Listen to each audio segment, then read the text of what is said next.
Thanks, Bilal, for being on the show. Welcome to 5 Minute Sales Wisdom. Thank you so much for having me. Yeah. Bilal, it's been like 2, 3 weeks back. I read on your LinkedIn profile that you've posted something called the Outbound Blueprint that you've been using for all your experience. And you said that it helped you generate millions in revenues and pipeline, right? That's correct.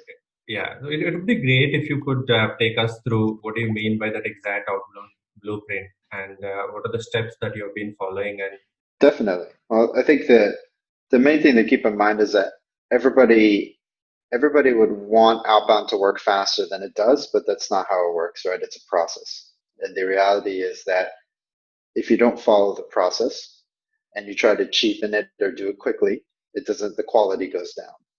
And that's what you see a lot of people doing. I'm sure you've gotten emails or you've seen emails where people ask you for a meeting the first time they send you an email. It's like, who are you? Why would I accept this meeting? Right?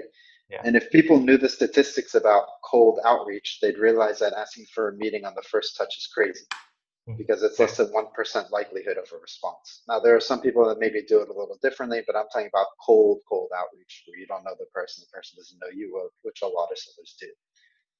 So the idea behind this process is to remind yourself that you don't climb a hill by jumping to the top. You have to walk up step by step.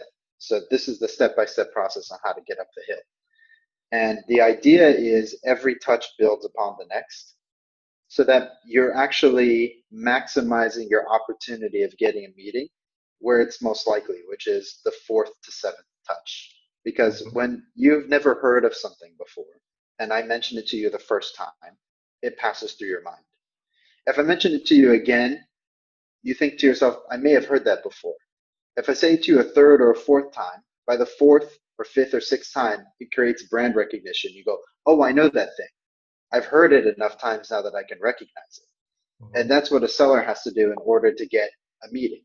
They have to create some brand recognition to go, oh, this is something I keep hearing about. Let me check it out. Let me see what's going on. Mhm. So that's the intent behind the process. And it starts something like this. Your first day, you send an email and a call, and that email and call are just a basic, small, short email and message just to get the conversation started, right? Your expectation is you don't get a response from this, but rather you're just messaging the person to let them know you exist, right? You're creating some sort of awareness in their mind. And that's what the first three touches are going to do. The second email just bumps up the first email from the first day. So all you're doing again is putting that message in front of them one more time. And the second call references the email that you're about to send them.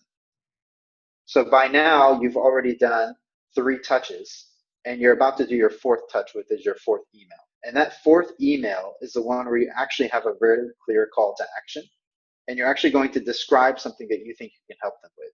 So the idea Mhm. is now your name, your company name, whatever it is you've been referencing in your emails and calls should have some sort of an effect. And now you have a better chance of actually getting them to respond or even acknowledge that you've been messaging them in the first place. So after Mhm. that, you write a bump email to that fourth email again to put the message in front of them one more time. And then you do another call mentioning the email that you sent.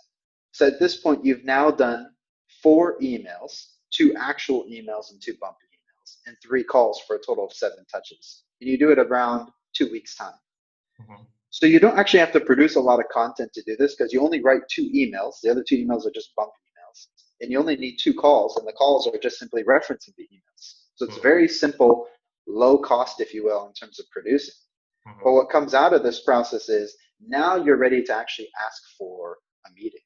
Mhm. Because now a person at this point should know at least somewhat what you're talking about. And commonly what happens when you do this right is people go something like, yeah, I think I've heard of this before. Or, yeah, I noticed you've been messaging me. It's like, perfect. That's exactly what I want. Now there's some familiarity. Once you have some familiarity, maybe then you can get that meeting. And again, it's all a process, right? Yeah. You play the numbers game and you realize that if you send a million of these out, you should expect some sort of response rate, but it's not going to be 100%. At the Mhm. same time, it should be 1%. It should be something reasonable in between. And if you follow the process correctly, your ability to generate business by messaging the ideal customer, the perfect person that you want as your business partner, as your customer, goes up when you follow this process. And the reality is most sellers today don't do this. Again, they're really quick to write long emails from the beginning because they've got a lot to say and they want you to know all about it. And they forget that the person on the other end doesn't really care, right? Yeah.